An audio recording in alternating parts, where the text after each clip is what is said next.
Ukrainian capital Kyiv, mourners attended the funeral of Rodion Dobrodomov, a member of the Special Forces killed during an operation against separatists in the city of Mariupol. Some 20 pro-Russian activists were also killed in the fighting there on May 9th. Following the clashes, Ukrainian forces retreated from Mariupol, leaving it under the de facto control of pro-Russian militants. In Pakistan, thousands of people attended a rally in Islamabad led by politician Imran Khan, the head of Pakistan's Tehreek-e-Insaf party.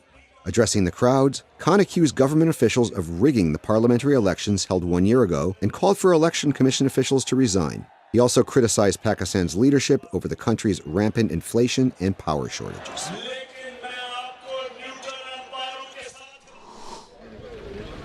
In Kyrgyzstan's Betken province, some 300 people protested to demand the dismissal of the province's governor for failing to resolve ongoing border disputes with Tajikistan. Sections of the Kyrgyz-Tajik border have been disputed since the two countries declared independence from the Soviet Union. The protests took place as officials from both countries were meeting in the Tajik capital Dushanbe to discuss efforts to resolve the border issue. In Iraq, police officers in the city of Fallujah said that militants of the al-Qaeda-linked Islamic State in Iraq and the Levant have been driven out of the Amriya district after a week of intense fighting. Police said the Fallujah suburb of Falahat has also been secured by government forces. Hundreds of families have been fleeing Fallujah during the fighting, many taking refuge near Ramadi, where the Red Cross has been distributing emergency aid.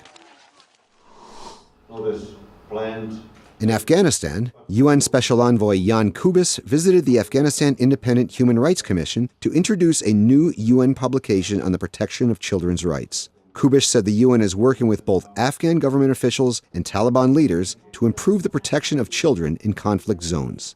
He said the UN's guidelines take both international and Islamic perspectives into account. In Syria, campaigning has officially begun for the June 3rd presidential election.